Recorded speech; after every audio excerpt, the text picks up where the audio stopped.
He was once the golden boy of R&B, a teenage prodigy with smooth vocals, electric dance moves, and the charm of a superstar in the making. Chris Brown was hailed as the next Michael Jackson, a global sensation who seemed unstoppable.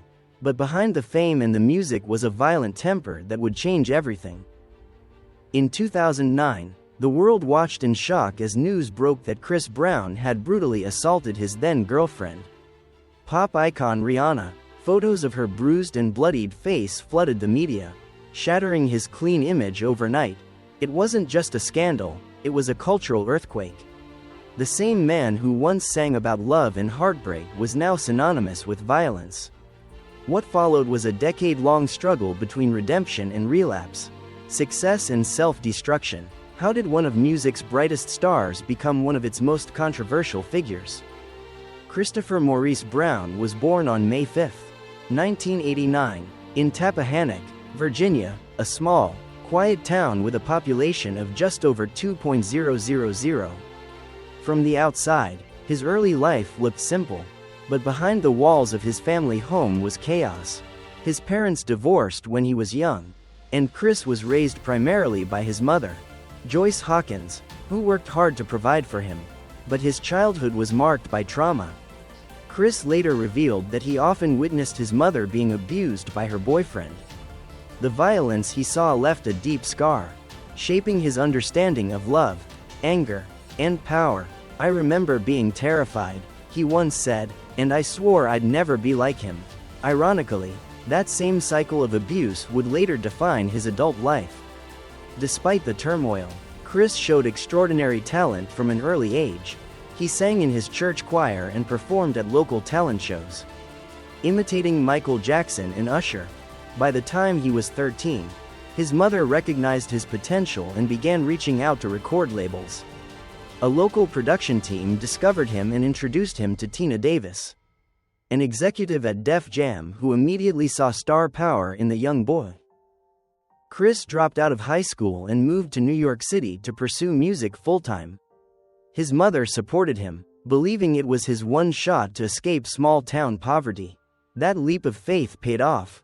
At just 16 years old, Chris Brown signed with Jive Records, the same label that launched Britney Spears and Justin Timberlake, and prepared to take over the music world.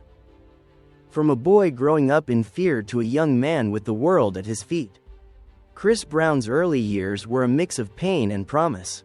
But as he would later learn, the demons he tried to escape in childhood would follow him into fame, and eventually destroy the image he built. Chris Brown's path to fame began early, and it moved fast. By his mid-teens, he had already left behind the classrooms of Virginia for the recording studios of New York City. Though he never completed formal education, his real lessons came from the music industry itself, where raw talent and survival instinct mattered more than grades. In 2004, after signing with Jive Records, Chris began working on his debut album.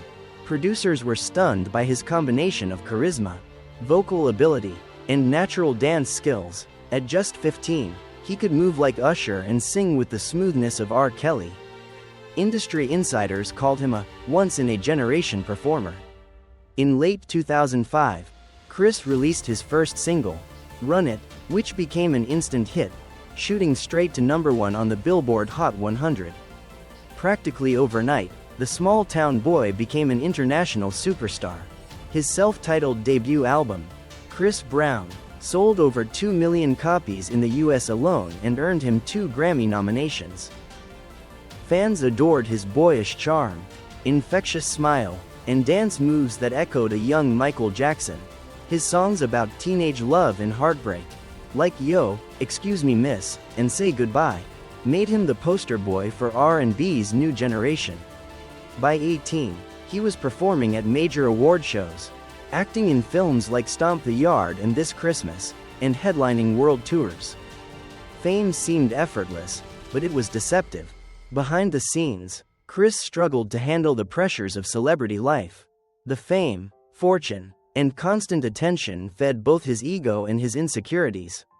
As he moved into adulthood, his music evolved, darker, more confident, more sexual, reflecting both his ambition and the turmoil beneath.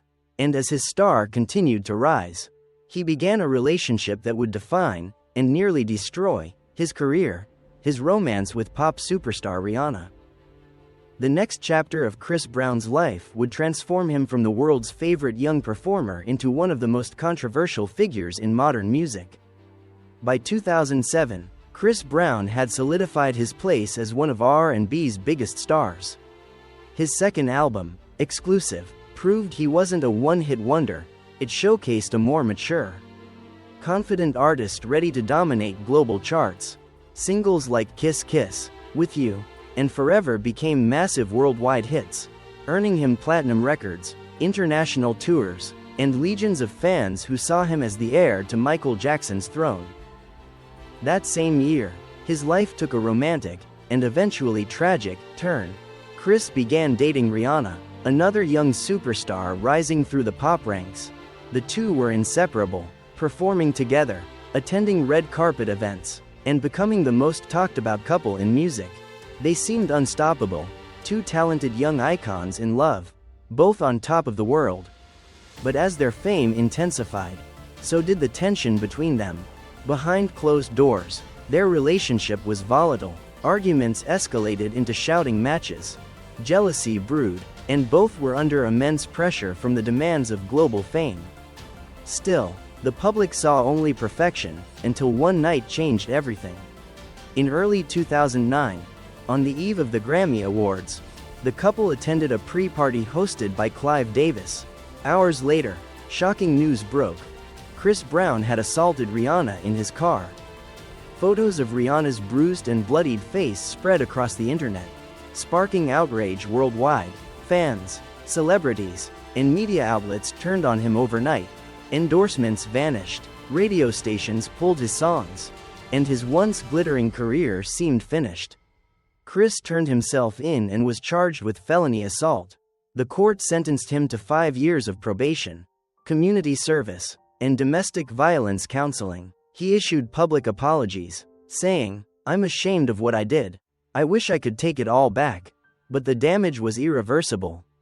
Despite the scandal, Chris refused to disappear. In 2011, he released FAME, an album that debuted at #1 and earned him his first Grammy Award for Best R&B Album. Songs like Look at Me Now and Yeah 3X reminded the world of his undeniable talent. But the shadow of his past never left him. Every award, every performance, every headline carried the same question: could Chris Brown ever truly be forgiven? For a time, it seemed he might find redemption. Rihanna herself publicly forgave him and even collaborated with him again. Yet, for all his talent, Chris struggled to escape his own demons, anger, ego, and the destructive behavior that would soon drag him back into scandal after scandal. Chris Brown's love life has always been as public, and as explosive, as his career. But none of his relationships would ever define him more than his tragic and violent romance with Rihanna. They met in 2005, two young rising stars at the peak of their fame. Their chemistry was undeniable, both on stage and off. They toured together, performed together, and seemed to be living a pop fairy tale. But behind the flashing cameras, their relationship was far from perfect. Insiders described it as passionate but toxic, filled with jealousy, control, and emotional volatility. The world saw the truth on the night of February 8, 2009, when news broke that Chris had assaulted Rihanna after an argument following a pre-Grammy party. The police photos of her bruised and swollen face became one of the most shocking images in pop culture history. It wasn't just a scandal, it was the moment Chris Brown's image collapsed. Rihanna later described the assault as a turning point in her life, saying she still loved him but couldn't be with him. The court ordered Chris to stay away from her, and he spent years publicly apologizing and trying to rebuild his reputation. He spoke about the night repeatedly, admitting that his rage came from childhood trauma and his inability to control his temper, the same violence he had witnessed growing up. Against all odds, in 2012, Chris and Rihanna briefly reconciled. Their reunion shocked the world.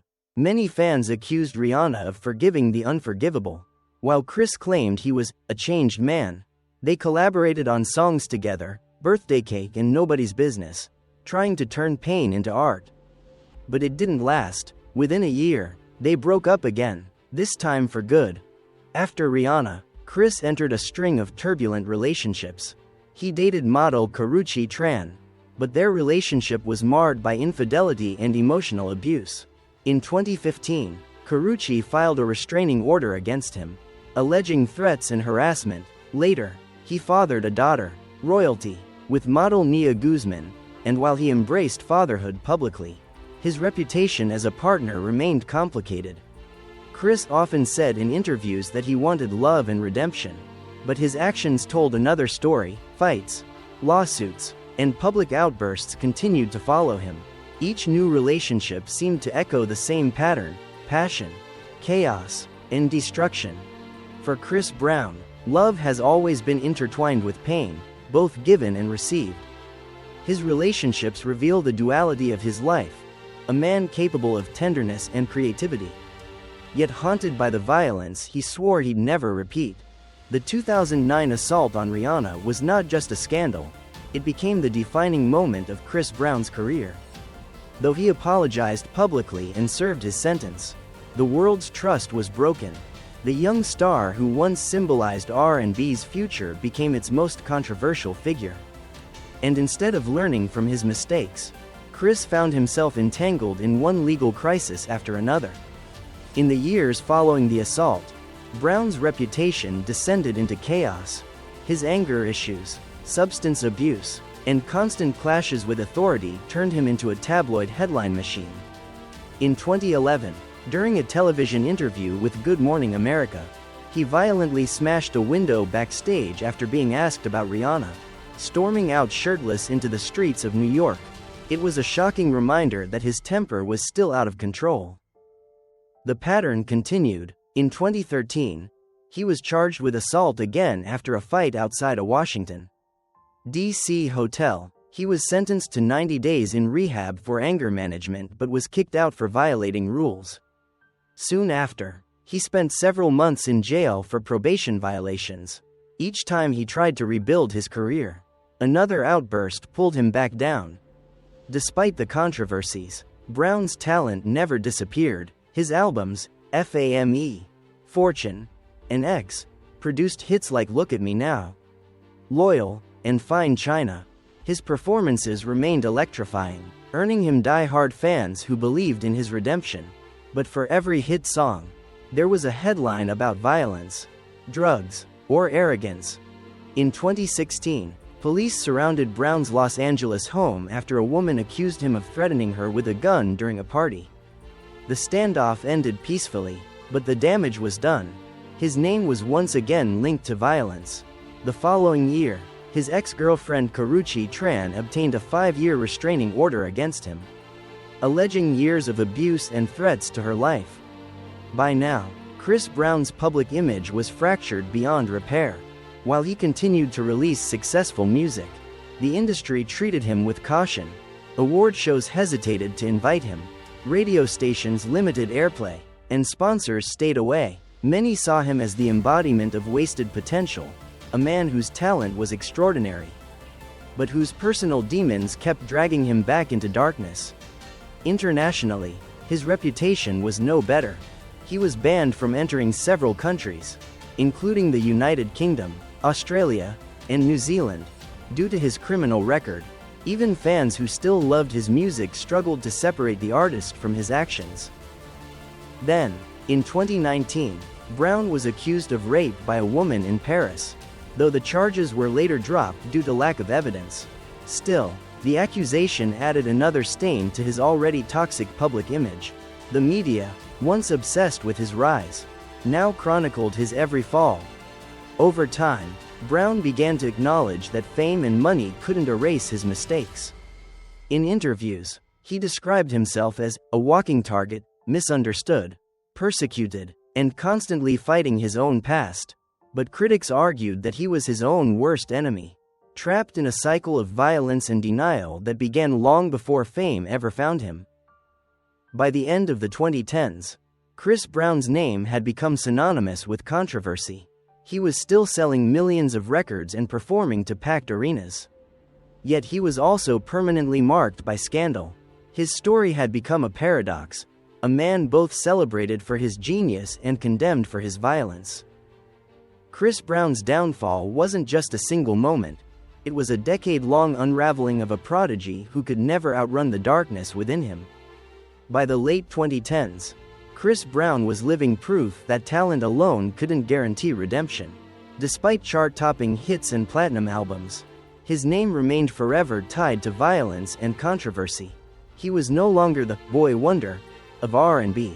He had become the genre's most divisive figure. Loved by some and despised by others. The aftermath of his scandals left deep scars on his career. Many brands refused to work with him, and award shows rarely acknowledged his music. Even when it dominated the charts, his once golden reputation was now toxic, and every public appearance carried the weight of his past. Yet, Chris refused to disappear. Instead, he did what he always knew best: he worked. Between 2015 and 2020, he released a string of successful projects: Royalty, Heartbreak on a Full Moon, Indigo, and Breezy.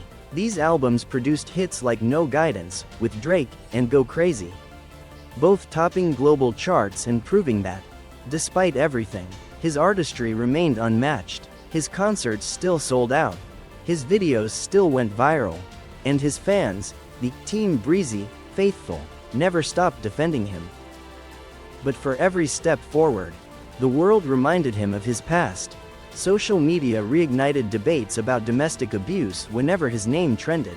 Critics questioned why he was still given a platform, calling his success proof of the music industry's selective morality. Chris himself seemed torn, oscillating between remorse and resentment. In interviews, he acknowledged his mistakes but often framed himself as misunderstood. "I'm human," he once said. "I made mistakes when I was young. I've paid for them every day since." His attempts at rehabilitation extended beyond music. He became a devoted father to his daughter, Royalty, naming an album after her as a symbol of maturity and change. Fans saw glimpses of a calmer, more responsible Chris, a man trying to rebuild not just his career, but his life. Still, controversy followed him like a shadow. New lawsuits, restraining orders, and heated altercations continued to surface, keeping him under constant scrutiny. The public remained divided. Some believed he had truly grown, while others argued he had never taken full accountability. By 2022, Chris Brown had achieved something few scandal-ridden stars ever could: commercial success despite public rejection. His music remained undeniable, even as his reputation stayed stained.